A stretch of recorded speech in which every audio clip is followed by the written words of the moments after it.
Of course. Peter Hitchens, you've heard lots that you can chew on here, but and apologies for assuming you've never taken a drug in your life. Of course, we all have a history. Don't apologise. It's one of the stupidest things I ever did, and one which I regret most deeply. You've heard the arguments. A drug's a drug. Cannabis, alcohol. Alcohol is more dangerous, perhaps, or just as dangerous than crack cocaine. We know Elizabeth set it out very powerfully there, but we know the argument is that if you regulated drugs, or decriminalised, or even legalised and taxed them, then you can really help addicts. You can have proper rehab programs. Well, I feel I must trespass on your patience here, and if I can't, then there wasn't any point in my coming. I need a little longer than a couple of minutes to say what I'm going to say, because I think I am the only person here saying what I'm saying. I set out some years ago to research this issue, and I wrote a book about it, and the title is The War We Never Fought, because it concludes from a study of the facts and history of the matter that the claim that a war against drugs has been fought in this country is completely false. Almost all the claims made by the pro-legalizers in this room today are based, I'm sure they believe what they say, but they're based on false information.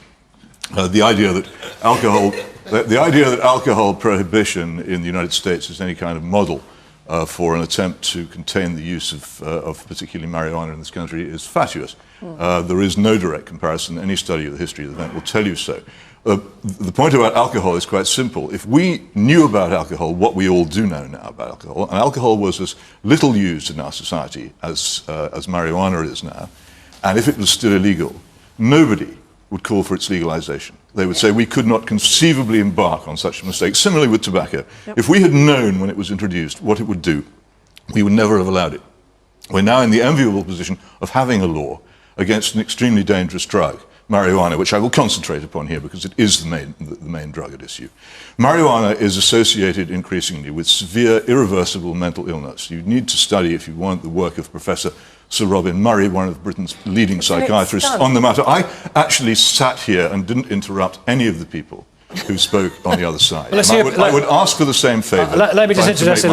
Let's hear Peter out, because whatever you think of what he's got to say, he's thought it through, and we'll get responses thereafter. And what I'm providing you with here is facts. The work of Professor Robin Murray is among many works. The Christchurch study, the Swedish Army study, increasing work from Scandinavian countries showing that there is a correlation between the use of marijuana and severe irreversible mental illness. Not death, but severe irreversible mental illness, a lifetime in the lock ward for the person involved, the ruination of that person's family, and this is extraordinarily common in our society.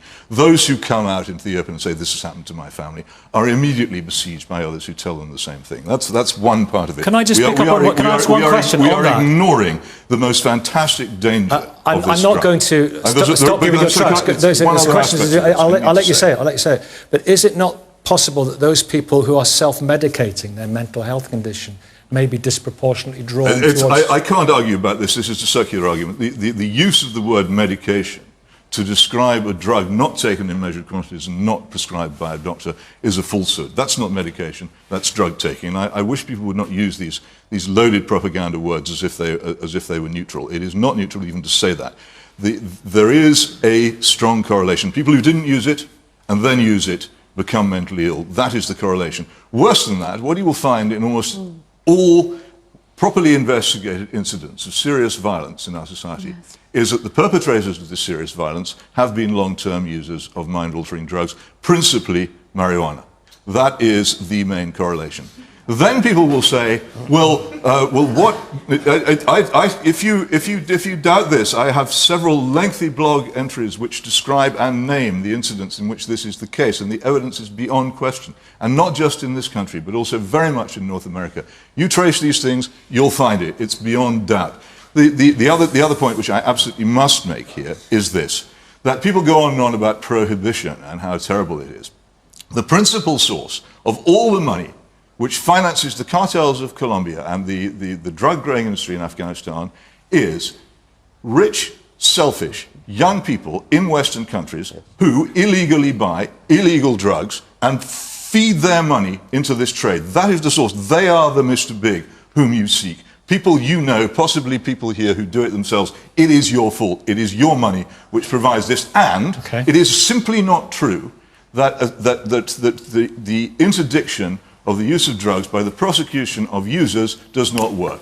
In two advanced law-governed, free, democratic countries in the world, South Korea and Japan, you can still be prosecuted, and you still are prosecuted, as you are not in this country, for the possession of drugs. Result, much lower use of drugs in those countries. Okay. I'll leave it at that, but I think these are We'll be hearing more factors from to you, be Peter. considered. I think we will. But let me just say one thing. There's some interesting points in there. And Nigel, I know you have something to say on that. People to say drugs are bad and therefore we should ban them. I think the evidence is very clearly beginning to shift to clearly saying that a prohibition actually carries with it not only no real effect on usage, but also a whole load of other harms. And those are to do with driving the supply. Will you excuse me? I just adduced a fact that in two major countries, South Korea and Japan, what you call prohibition is applied and does reduce use. You sit there and you don't challenge my facts. You just say what you would have said anyway, even though the facts contradict it. Okay, well, let's hear from Fiona. How can you do that? Let's hear from Fiona. How can you do that? Let's hear from Fiona. Okay, Peter, So I do beg your pardon. Okay, well, let's accord Fiona the respect of hearing her point. Thank you very much. Listen to what people say. That's what we do with alcohol. Peter. May I answer some points that have been made in a rational and factual fashion? The gentleman there suggests that we legalise and tax it. This is what has happened in Colorado. Now, wait a minute. I'm answering your point. If you'd listen, you'd learn something.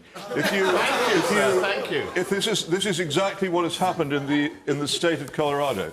What has happened? Because of the taxation, the illegal trade in cannabis has flourished because people continue to buy it illegally. It is not in any way taking it out of the hands of the dealers. If you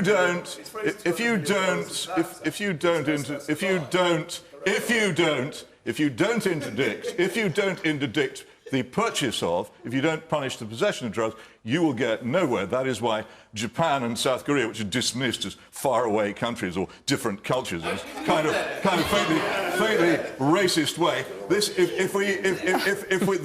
is why they succeed where we fail, because they prohibit the thing which you can successfully prohibit. Why are the drugs in prison, as the lady asked? Because we don't enforce our drug laws anywhere, including in prison. The police, represented here by Mr. Cook, don't do what we pay them for. They simply ignore the laws of England passed by Parliament on their own say-so. Peter, is London only for the rich now? I think it's only for the rich and for the very poor, who the rich like to have around to serve them. And it's the middle classes who've been pushed out. And it's becoming much more like a major city in the third world than a major city in the advanced world. And that's what worries me. It seems to me to be part of our decline into a third world country, because we can't understand or do anything about our national decline. It's very sad, but I don't at the moment see anybody doing anything about it.